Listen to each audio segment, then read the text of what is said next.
Magandang araw mga kakotsero. Ito na naman po ang inyong lingkod na si Jigs na magbibigay sa inyo ng giya ngayong araw ng Biyernes.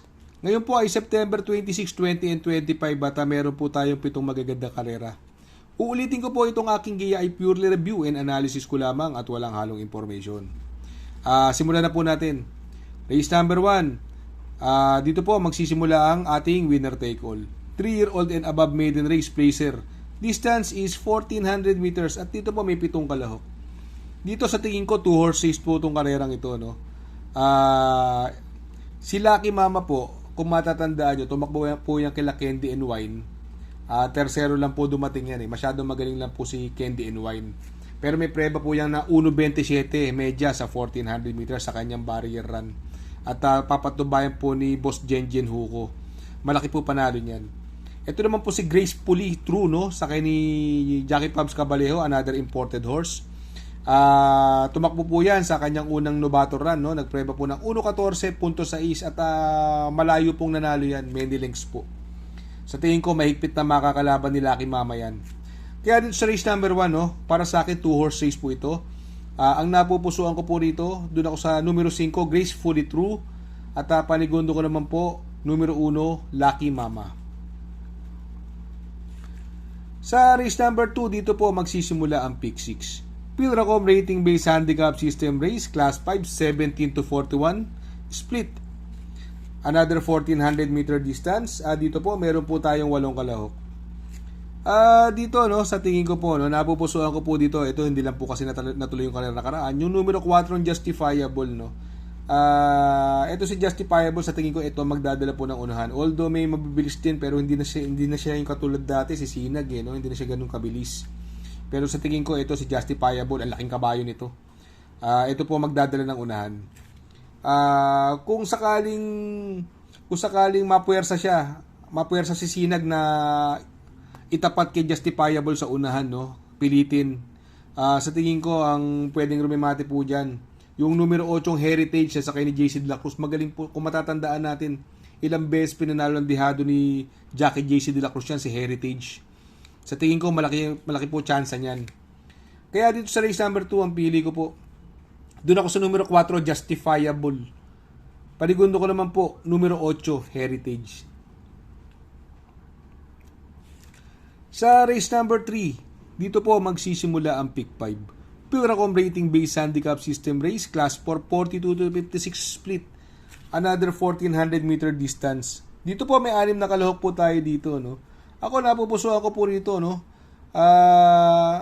Para sa akin, sosolohin ko na po to. Numero 2, part-time lover sa kay ni Boss Jenjen Huko, no. Itong si part-time lover sa 1400 meters po, may 1.25 po yan. At ang nilalabanan niyan, hindi rin basta-basta. Alam naman natin yan, no. Sila Batang Manda. Diba? Sila Dreaming Always. Kung grupo lang pag-uusapan, sobrang lamang nito. Ang ganda pa ng numero. Wala pang mabilis. Solo ere. Kaya dito sa race number 3, sosolohin ko na po yan. Numero 2, part-time lover. Sa race number 4, dito po magsisimula ang pick 4. Pilracom rating based handicap system race, class 5, 17-41 split. Muli, tatakbuhan po dito ay 1,400 meters, no? At dito po may 9 na kalahok. Dito, no, napupusuan ko rito yung numero 3 sa si Fast Sailing. Gamay na gamay po ni Noel Lunarian. At tingin ko magbibigay ng laban yung bumaba po ng grupo, no? Yung numero 1, Bisyo Magserbisyo. Ito ilang beses pinanalo ni Jeffrey Bakaykay at siya pa rin ang magdadala sa karerang ito. Siguro pwedeng madaan sa baba ng laban, no? Siguro kung kukuha po ako ng pandihado rito, wag lang sumama ang lundag, no? Yung numero 2, Bonnie Avenue sa kay ni Lester De Jesus. Nung huling laban po nito, hindi po lumabas ng maganda eh. Pero sa tingin ko, may panalo po yan. Magandang pandihado po yan. Kaya dito sa race number 4, pili ko po. Doon ako sa numero 3, Fast Sailing. Panigundo ko naman po, numero 1, Bisyo Magserbisyo. At isasama ko pong pandihado, numero 2, Bonnie Avenue. Sa race number 5, no? Pilracom rating based handicap system race, class 5, 17-41 split. Distance is 1400 meters. Meron po tayo ditong 8 kalahok. Dito napupusuan ko po ito yung ang ganda ng tinatakbo, no, always. Napansin ko lang sa kanyang last 2 runs, no. Medyo malalakas na yung nakalaban, pero nakikita ko medyo impresibo rin po yung mga tinatakbo niya. Yung numero 8, Beyond Compare, binigay na kay Jan Alvin Gusi. Sa tingin ko malaki po panalo niyan. At tingin ko magbibigay ng magandang laban dito yung pwedeng mauna. Ang ganda ng numero ngayon. Numero 1, Hang Loose. Gamay po ni Mark Alvarez yan, no. Pwede makabuo ng area kung pipigil si Beyond Compare, pero kung masasabayan, tingin ko kaya ni Beyond Compare yan. Siguro kung kukuha ako ng Diado po rito, no. Ako Corsonada ko lang po, Pandiado ko lang po, Corsonada lang. Isasama ko yung numero 6, Boss Mario. Para sa akin, Pandiado ko lang po yan, no. Kaya dito sa race number 5, pili ko po. Doon ako sa numero 8, Beyond Compare.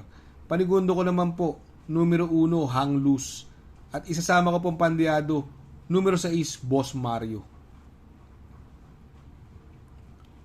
Sa race number 6 sa penultimate race, Pilracom Rating Based Handicap System Race, Class 4, 42 to 56 split, another 1400 meter distance. Dito po, full gate po tayo rito, no? At ito, maraming may panalo po rito. Dito sa karerang ito, sa sarili kong opinion, may mga panalo po dyan si Wild is the Wind, Trump Peter, Neper Yure, High Maintenance, Cat Bill, Magandang Diado, at Basket of Gold. Gamer Winner, yan, may mga panalo po yan. Kaya masasabi ko po itong karerang ito ay anybody's race. Pero para sa akin po, ang napupusuan ko po dyan, doon ako sa numero 4 Nefer Yuri sa kay ni Kenneth Malapira, no. Huling lumaban nito, no, yung kay Basket of Gold, hindi po siya lumagpas. Bagamat si Basket of Gold ngayon mukhang makakaramdam ng maraming kalutsahan, no. Andiyan si Winter on Fire, Runway 10, Gamer Winner, no. Mukhang pahihirapan siya sa unahan ng mga ito. Ang tingin ko magbibigay ng magandang laban dito yung numero 5 High Maintenance na may preba rin pong 1.25 medya sa distansyang 1400 meters. Napapatnubayan ni Pabs Caballero, bagay na bagay sa kanya tong kabayong ito, bugbuging kabayo. Siguro kung kukuha po ako ng Pandiado rito, no, isasama ko po rito Pandiado para sa akin si numero 3 Trump Peter na sasakay ni P.O. Repe, no. Ito may preba rin pong 1.25 medya si Trump Peter, Tapos ito si Gamer Winner, may chamba rin po yan kung sakaling kayanin niya Erin La Winter on Fire. Although naglaban na yan dalawang yan, namitahan na ni Gamer Winner si Winter on Fire. May panalo din po yan, kaya lang para sa akin, 3 lang po ang pipiliin ko dyan. Kaya dito sa race number 6 ang pili ko po, doon ako sa numero 4 Nefer Yuri. Panigundo ko naman po numero 5 High Maintenance. At isasama ko po Pandiado, numero 3 Trump Peter. Sa race number 7 sa last and final race, Pilracom Rating Based Handicap System Race, Class 5, 17 to 41 split. Another 1400 meter distance, may 10 kalahok. Dito napansin ko sa karerang ito, maraming mabilis dyan, no. Si Axis Deviation, Tokyo Rumba, Doña Chichay, Gold and Silver, no. Posible sila maglutsahan sa unahan at pwede pumabor sa mga dinemate, no. Siguro para sa akin napupusuan ko numero 4 Achiholi, no, sa kay ni Christian Garganta, gamay na po niya si Achiholi. At tingin ko magbibigay ng magandang laban, yung buwaba na laban, although marami matulin na pwede maging pressure sa kanya, no. Yung mga mabibilis at maging sanhin ng ikatalo niya, yung numero 6 na si Doña Chichay, napapatubay ni AB Serious, no. Pero kay AB Serious po naipanalo na rin po niya yan. Kung gusto po natin ng magandang diado, yung numero 8 Muni Money Man sa kay ni Joel Ciego, no. Sa tingin ko ito makakapanood ng mga lutsahan sa unahan. Ito pag tumatakbo to lagi nasa striking distance lang, Sa tingin ko magandang diado po yan. Kaya dito sa race number 7 ang pili ko po, doon ako sa numero 4 Achiholi. Panigundo ko naman po numero 6 Who's That Girl coupled with Doña Chichay. At isasama ko pong Pandiado numero 8 Muni Money Man. Mega shoutout, no, kay Paring JR Gundan, no. Mega shoutout kay Paring JR Gundan at mega shoutout sa aking kabatch sa MIT, classmate, Kay paring Raymond Moreno, mega mega shoutout. Mega mega shoutout kay Sir Raul Rivera. Mega mega shoutout Sir Raul Rivera. Shoutout nga pala kay Sir Pax ng Barkadahan OTV. Located po siya sa 1139 New Antipolo Street, Corner Vargas. Malapit lang po sa Abad Santos, yung bagong ginawang tulay. Very convenient and attentive po ang mga tao. Pwede po kayong mag-EB at party while betting on racing. Shout out kay Sir Arnel Mendoza. Please support his channel. Shout out po Sir Arnel Mendoza. Good luck mga kakutsero. Sana po matapat ang ating giya at yung mga nakasunod. Sana po ay magsitama po kayo. Ako yung makikiusap lamang at makikisuyo sa inyo na please like, share, subscribe, and hit the notification bell para update kayo sa aking mga giya. Good luck po and happy racing!